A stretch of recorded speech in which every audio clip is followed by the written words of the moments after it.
आर्या, मैं यहाँ अपना वेडिंग ड्रेस लौटाने आई हूँ। दुकानदार, दिखाइए। ओहो, इस लहंगे पे तो स्पॉट पड़ा है। ये क्या किया मैडम आपने? ये एक डिज़ाइनर लहंगा है, इसके लिए अब आपको बहाली शुल्क देना होगा। आर्या, बहाली शुल्क? पर स्पॉट तो इतना हल्का है कि दिख भी नहीं रहा है। दुकानदार, अरे मैडम, शादी का माल है, हमें आगे भी रेंट पर चलाना है। ये निशान वाला लहंगा अब भला कौन रेंट पे लेगा? इसका बाजार में भाव देख कर आइए आप। इसके लिए आपको 10,000 रुपये पे करने पड़ेंगे। आर्या, 10,000?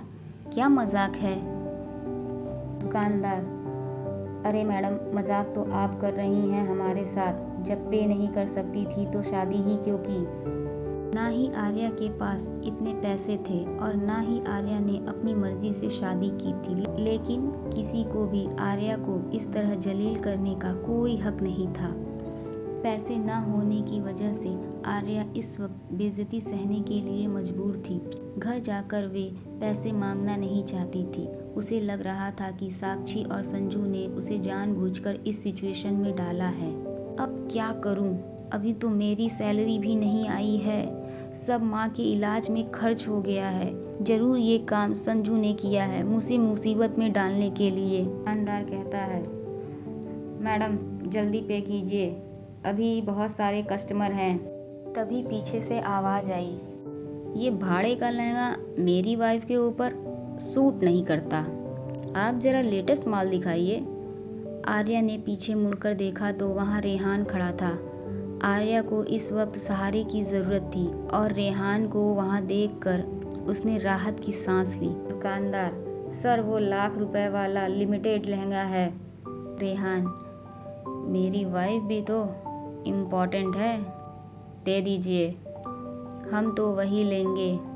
आर्या, लेकिन रेहान, 1 लाख रुपए बहुत ज़्यादा होते हैं, फिजूल में मुझ पर इतने पैसे खर्च करने की ज़रूरत नहीं है, प्लीज़।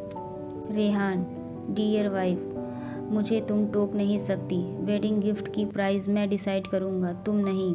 वेडिंग गिफ्ट की बात कह के रेहान ने आर्या का दिल जीत लिया। दुकानदार का मुंह भी बंद हो गया। दुकानदार, मैडम अपनी साइज़ बता दीजिए। आर्या बोलती उससे पहले ही रेहान ने साइज़ बता दिया।